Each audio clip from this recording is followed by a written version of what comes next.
Hello students, सभी students को good morning. बच्चों, क्लास 11th केमिस्ट्री में पिछले दिन के वीडियो में मैंने आप लोगों को क्लास 11th में चैप्टर 2 पूरा कंप्लीट करा दिया था और चैप्टर 3 हम लेकर आए थे ऑक्सीकरण और अपचयन अर्थात रेडॉक्स अभिक्रियाएं। उस चैप्टर में मैंने आप लोगों को ऑक्सीकरण संख्या क्या है इसके बारे में जानकारी दिया और ऑक्सीकरण संख्याएं ज्ञात करना हो किसी कंपाउंड्स में चिन्हित तत्व की तो हम कैसे निकालेंगे, आज हम वही समझाने जा रहे हैं। तो ऑक्सीकरण संख्या ज्ञात करने के नियमों को जिस बच्चे ने विधिवत तरीके से पढ़ लिया है, तैयार कर लिया है, उसको आज का मेरा वीडियो बहुत ही पसंद आएगा और समझ में आ जाएगा पूर्ण रूप से केमिस्ट्री क्या है।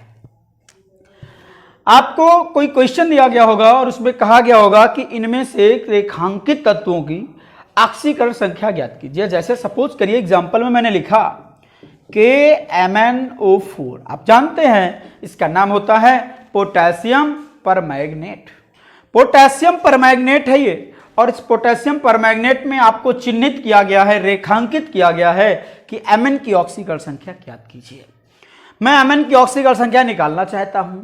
इसके लिए जिस तत्व की ऑक्सीकरण संख्या आपको ज्ञात करने के लिए कहा जाए उस तत्व की ऑक्सीकरण संख्या आप मान लीजिए, कोई भी मान सकते हैं। माना Mn की ऑक्सीडेशन नंबर, ऑक्सीकरण संख्या बराबर X, ये मैंने माना। अब आपने एक नियम नंबर 1 में पढ़ा था, अपने नोट्स में देखेंगे निकाल के, तो उसमें पढ़ाया था किसी भी यौगिक में कोई कंपाउंड हो उसमें उपस्थित तत्वों की तत्व 3 दिख रहे हैं, पोटेशियम, मैग्नीज और ऑक्सीजन, तत्वों की ऑक्सीकरण संख्याओं का योगफल K प्लस Mn, योगफल कर रहे हैं तत्वों के O प्लस O4 को 4O किया इक्वल टू योगफल 0 होता है। यह नियम नंबर 1 कह रहा था, उसी के मुताबिक मैंने किया है। आपने पढ़ा था प्रथम समूह के तत्व Li, Na आदि होते तो रूबिडियम, सीजियम, फ्रांसियम भी हैं, कोई भी आ जाए। तो प्रथम समूह में आपका आ गया पोटेशियम, और पोटेशियम की ऑक्सीडेशन नंबर +1 होती है, सिखाया गया था और कारण भी बताया गया था कि +1 होती क्यों है। तो K की ऑक्सीकरण संख्या मैंने बच्चों +1 लिखा, प्लस लगा था, Mn की आपने X मानी है, +4 इंटू O की बच्चों ऑक्सीडेशन नंबर मैंने लिखाई थी। ऑक्सीजन की ऑक्सीकरण संख्या का मान -2 होता है, इसलिए 4 इंटू -2 इक्वल टू क्या था, 0 था। +1 ये तो थी ही, प्लस X प्लस और माइनस गुणा हो रहे हैं, 4 इंटू 2 अर्थात 8 प्लस माइनस का माइनस, और योगफल कितना था, 0। आप जानते हैं 8 से 1 कम करेंगे कितना बचेगा, x - 7 equal to 0, x equal to +7। माने हमने देखा कि इसलिए Mn की ऑक्सीकरण संख्या बराबर +7। आंसर मिल गया। माने Mn की ऑक्सीकरण संख्या आपने ज्ञात कर ली, कितनी होती है, +7। इसी KMnO4 से एक मूलक बना के तैयार किया है मैंने। सपोज करो सवाल हो MnO4 एक ऋणायन में Mn की ऑक्सीकरण संख्या पूछी जाए, तो जब किसी परमाणु या मूलक पर कोई आवेश उपस्थित होगा तो उसकी ऑक्सीकरण संख्याओं का योगफल उस पर उपस्थित आवेश के बराबर होगा। अर्थात अब बराबर 0 नहीं लिखेंगे क्योंकि इस पे चार्ज उपस्थित है, एक इकाई का ऋणावेश।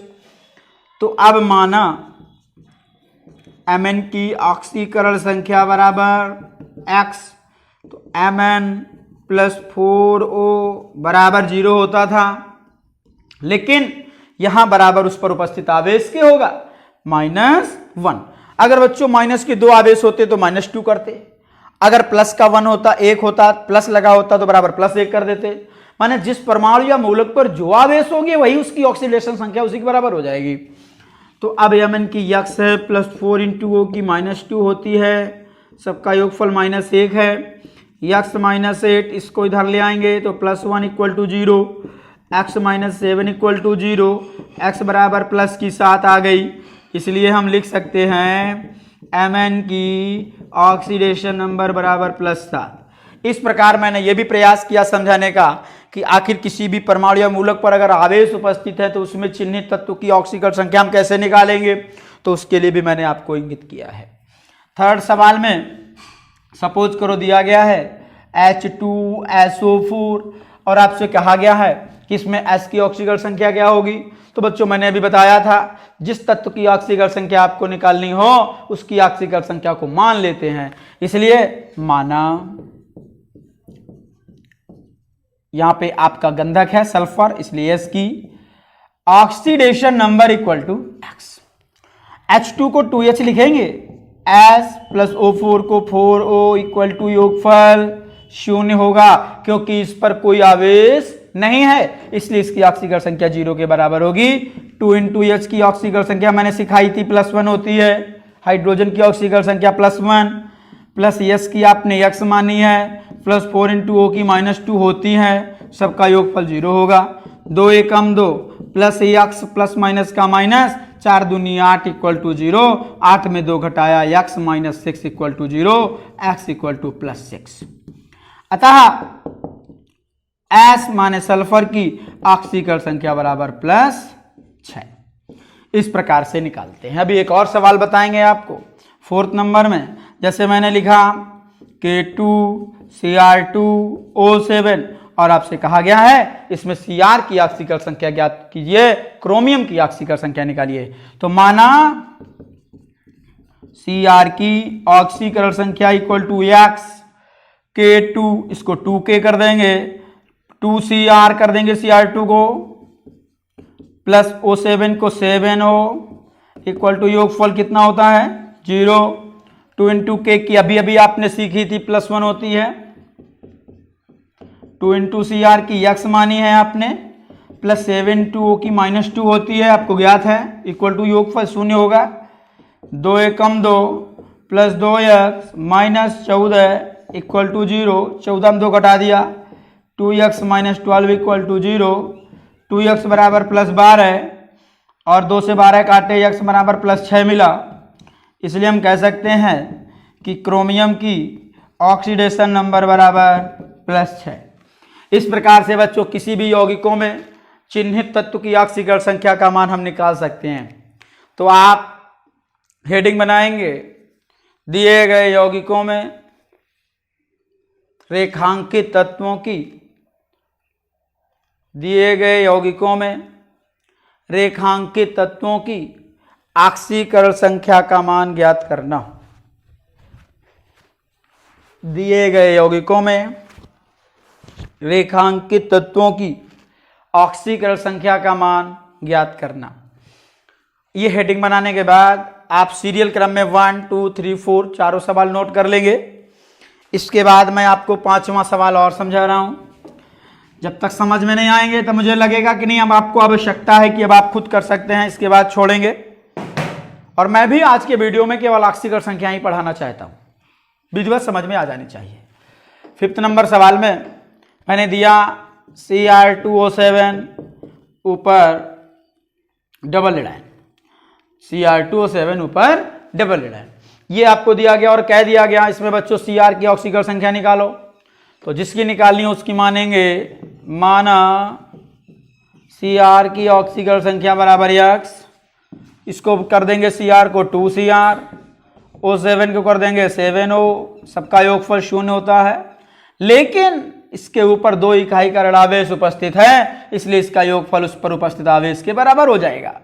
2 इंटू Cr की X 7 इंटू O की -2 होती है इक्वल टू 0। लेकिन -2 चल रहा है, अब 2X ये आपका बना रहेगा, -14 बराबर -2, 2X -14 में 2 घटाएंगे 12 बचेगा बराबर 0, 2X बराबर प्लस के 12, 2 छक का 12, X बराबर +6। अर्थात यहां भी Cr की ऑक्सीडेशन नंबर कितनी आ गई बच्चों, +6 आ गई।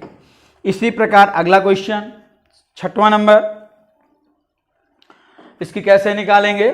जैसे सपोज करो कोई सवाल मैंने दिया C12H22O11, इसमें C की निकालनी है, मुझे उम्मीद है आप कर लेंगे, सभी स्टूडेंट इसको होमवर्क में अपना वर्क करेंगे। इसके बाद 7वां नंबर मैंने दिया H3PO4, इसमें आपको P की निकालनी है। इसके बाद मैंने दिया Mg2 P2O7, इसमें भी आपको P की निकालनी है, P2O5, इसमें भी P की निकालनी है। इसके बाद 10वां नंबर में PTCl6, ऊपर 4 ऋणायन, इसमें आपको PT की निकालनी है। CO3 डबल ऋणायन, इसमें C की निकालनी है। इसके बाद Na2CO3, इसमें C की निकालनी है। 13 पॉइंट में कोई आवेशित और लिख लीजिए, जैसे मैंने लिखा है HNO3, इसमें N की निकालनी है। 14 में SO4-2, इसमें S की निकालनी है। और 15 नंबर में मैं आपको स्वयं बता रहा हूँ, एक सवाल मैंने दिया H2S2O8, हमें पता है बच्चों इसमें पराक्साइड है, क्योंकि इसकी स्ट्रक्चर जब आप तैयार करेंगे तो HSO3 single bond O, single bond O, single bond SO3H, इसमें 2 पराक्साइड उपस्थित हैं, इसलिए 2 पराक्साइडों को अलग कर देंगे और 6 ऑक्सीजन जो बचेंगे, 8 में 2 पराक्साइड निकाल देंगे और जो 6 ऑक्सीजन बचेंगे इनको आप अलग लिख लेंगे। जैसे माना इसमें कहा गया मुझसे S की निकालो, तो S की ऑक्सीडेशन नंबर बराबर X, 2H plus 2S, O8 को तोड़ेंगे, 6O प्लस 2O को अलग किया, चूंकि 2 पराक्साइड बताए गए हैं। 2 इंटू H की +1 होती है, प्लस S की X मानी है, 6 गुणा O की -2 होती है, 2 गुणा O की -1, पराक्साइडों में -1 रखते हैं, आपको पता है बराबर 0 चल रहा था। 2 एकम 2 प्लस 2X -12 -2 बराबर 0, 2 में 2 कम कर देंगे, 2X बराबर 12 बचेगा प्लस का, फिर 2 से काट देंगे, X बराबर +6 आया, अर्थात S की ऑक्सीकरण संख्या बराबर +6। बच्चों किसी भी परमाणु की ऑक्सीकरण संख्या उसके अंतिम कोश में उपस्थित अधिकतम इलेक्ट्रॉनों की संख्या के बराबर हो सकती है, लेकिन उससे ज़्यादा कभी नहीं हो सकती। जैसे S का हमेशा 6 आ रही है, क्यों? क्योंकि इसका परमाणु क्रमांक 16 होता है, 2, 8, 6। किसी भी परमाणु की उसकी अधिकतम ऑक्सीकरण संख्या उसके अंतिम कोश में उपस्थित इलेक्ट्रॉनों की संख्या के बराबर हो सकती है, ज़्यादा नहीं हो सकती, कम हो सकती है लेकिन ज़्यादा नहीं हो सकती। S की +6 आ गई। अगर बच्चों मुझे पता होता, मुझे नहीं पता है कि इसमें पराक्साइड है, आप कैसे जानेंगे? मैंने तो पढ़ा है, जाना है, समझा है, उसकी संरचना को जाना है, आपको भी बता रहे हैं, आप कैसे जानेंगे कि इसमें पराक्साइड उपस्थित है? तो मैंने H2S2O8 लिया और इसमें मैंने सामान्य नियम लगाया, मुझे नहीं पता था कि इसमें पराक्साइड है, तो वही नियम लगाया, माना S की ऑक्सीकरण संख्या बराबर X, 2H plus 2S plus 8O बराबर 0, 2 इंटू +1 होती है H की, 2 इंटू S की X है, 8 इंटू O की -2 होती है, इक्वल टू 0 किया, 2 एकम 2 प्लस 2X -16 बराबर 0, 16 में 2 घटाया 14 बचा, 2X बराबर 14, 2 7 14, X बराबर +7 आ गया। मैंने अभी बताया था किसी भी तत्व की ऑक्सीकरण संख्या उसके अंतिम कोश में उपस्थित इलेक्ट्रॉनों की संख्या के तो बराबर हो सकती है, किंतु उससे ज़्यादा नहीं हो सकती, और अगर ज़्यादा आ जाए तो समझ लीजिएगा सवाल गलत लगा है। इसलिए यहाँ पे तो 7 आ रही है, जो कि नियम के विपरीत है, 6 से ज़्यादा नहीं हो सकती, इसलिए मैंने ये समझा कि इसमें पराक्साइड है। आप इतना नोट कर लेंगे। इसके बाद मैंने ये रूल गलत है, ये नहीं सही है, ये सही है, आप इतना नोट करेंगे। इसके बाद मैं और भी आपको जो स्ट्रक्चर पराक्साइड युक्त बताऊंगा।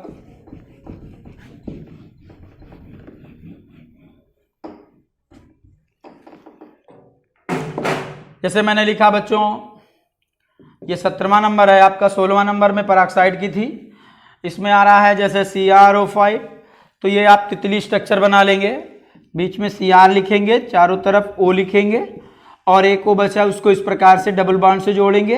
ये सारे ऑक्सीजन परमाणु आपके इस प्रकार सिंगल बॉन्ड से जुड़ जाएंगे। इस स्ट्रक्चर के मुताबिक इसमें पराक्साइड हमें दिख रहे हैं 4। तो माना यहाँ पे Cr की बताई गई है, इसको ब्लू पर क्रोमेट कहते हैं, तो माना Cr की ऑक्सीडेशन नंबर बराबर X, Cr प्लस 4 अलग किए ऑक्सीजन प्लस O एक अलग किया, इक्वल टू 0 हो जाएगा। Cr की X है प्लस 4 इंटू O की -1 रखा प्लस O की -2 रखा, बराबर 0 था। X -4 -2 बराबर 0, X बराबर +6। इस प्रकार बच्चों मैंने आज ऑक्सीकरण संख्या का वीडियो पूरा किया है, आगे आपको अगले दिन वीडियो मिलेगा।